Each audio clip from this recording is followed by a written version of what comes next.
একটা ঘন সবুজ গাছে ঘেরা জঙ্গল ছিল। সেই জঙ্গলে অনেক ধরনের জীবজন্তু, পশু পাখি মহা আনন্দে বসবাস করত।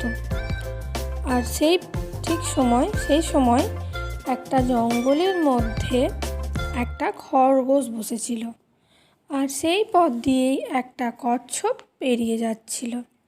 তখন সেই খরগোশটা কচ্ছপটাকে দেখে একটু হাসলো, হা হা হা হা হা। তখন কচ্ছপটা থমকে দাঁড়ালো। কচ্ছপ বলল, ওহে খরগোশ, তুমি হাসো কেন আমায় দেখে?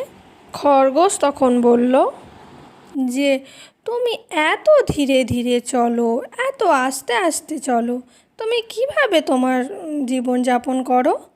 তখন কচ্ছপ বলল, কেন, আমার তো কোনো অসুবিধা হয় না, আমি তো বেশ আনন্দে থাকি, আমি তো ভালোভাবে বাঁচি। হা হা হা হা হা। খরগোশ আবারও হাসলো, বলল কি, দেখো আমি কত জোরে ছুটি আর তুমি কত আস্তে ছোট, তোমার পিঠের মধ্যে এত মোটা মাংস, তুমি কিভাবে চলাফেরা করো? আমার মতো দৌড়তে তো পারো না। কচ্ছপ তখন খরগোশকে বলল যে চলো তাহলে আমরা একটা দৌড় প্রতিযোগিতা করি।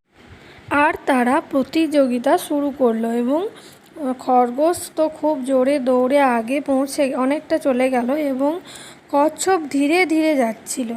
খরগোশ অনেকটা যাওয়ার পর ভাবছে কি, আমি তো অনেকটা চলে এসেছি, এখন একটু বিশ্রাম নিয়ে নিই।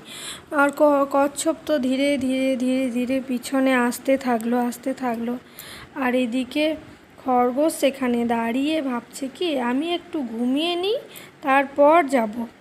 ঘুমিয়ে গিয়েছে খরগোশ, আর কচ্ছপ এদিকে হাঁটতে থাকে এবং কচ্ছপ কিন্তু তার গন্তব্যস্থলে পৌঁছে যায়। আর খরগোশ তখনও ঘুমাচ্ছে ওদিকে। হঠাৎ করে খরগোশের ঘুম ভাঙায় খরগোশ তো ছুটে যেতে লাগলো, কিন্তু তার ছুটে যাওয়ায় কোনো লাভ হয়নি, কারণ কচ্ছপ প্রথম হয়ে গিয়েছিল।